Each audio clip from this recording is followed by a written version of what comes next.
सिंह हैं, आइए हम उनसे बात करते हैं और जानते हैं कि धनबाद लोकसभा समन्वय समिति की जो बैठक हुई है उसमें क्या कुछ डिमांड रखा गया है अधिकारियों के पास। देखिए, डिमांड यही है कि जो धनबाद का हो, बोकारो का हो, उसे टिकट मिलना चाहिए। जो यहाँ से जुड़ा हुआ हो उसे टिकट मिलना चाहिए। और स्वयं पार्टी ने भी ये माना है कि कहीं ना कहीं जो पिछले बार का उम्मीदवारी का चयन था वो कहीं ना कहीं बहुत निराशाजनक था और इस बार हमें भरोसा है और पार्टी ने भरोसा सबको दिलाया भी है कि धनबाद लोकसभा से चुनाव की टिकट उसी को मिलेगी जो कार्यकर्ताओं की आवाज़ बनकर कार्यकर्ताओं का सम्मान बचाने का काम करेगा और आगे जाके कार्यकर्ताओं को लेके चलेगा। लेकिन एनडीए तो कह रहा है कि 400 पार, तो उस 400 पार को कैसे रोकेगी कांग्रेस? उस पर कुछ चर्चा हुई क्या? देखिए, 400 पार अगर एनडीए कह रहा है तो फिर भ्रष्टाचारियों को अपने पार्टी में एनडीए ज्वाइन क्यों करवा रहा है?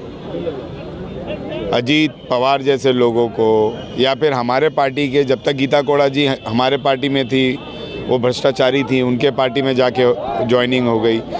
आपको ज्योतिरादित्य सिंधिया उनके पार्टी में जाके स्वस्थ ठीक हो जाते हैं। आरपीएन सिंह जाके राज्यसभा ले लेते हैं। अशोक चौहान जी जो जिन पे आरोप लगाया जा रहा था वो जाके वॉशिंग मशीन में जाकर ठीक हो जाते हैं। तो 400 पार अगर उनके पास है तो एनडीए को कांग्रेस के उम्मीदवारों की ज़रूरत क्यों पड़ रही है? क्योंकि कांग्रेस संभाल के नहीं रख पा रही है अपने उम्मीदवारों को। देखिए, कांग्रेस संभाल के उम्मीदवारों को रखने की बात नहीं है। आप उसे डरा कर, धमका कर, आप उसे ईडी और सीबीआई का डर दिखाकर कहीं ना कहीं अपने पार्टी के तरफ खींच रहे हैं। हर आदमी अपने परिवार को सुरक्षित रखना चाहता है। अगर किसी उम्मीदवार को लगता है कि उसके कांग्रेस में रहने से उसके आने वाले पीढ़ी को, बच्चों को खतरा हो सकता है तो निश्चित तौर पर उसकी मजबूरी है दूसरी जगह जाने की।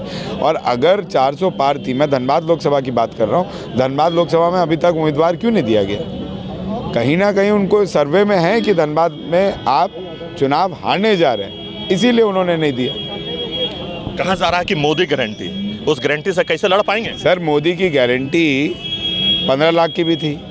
मोदी जी की गारंटी 2 लाख नौकरी की भी थी।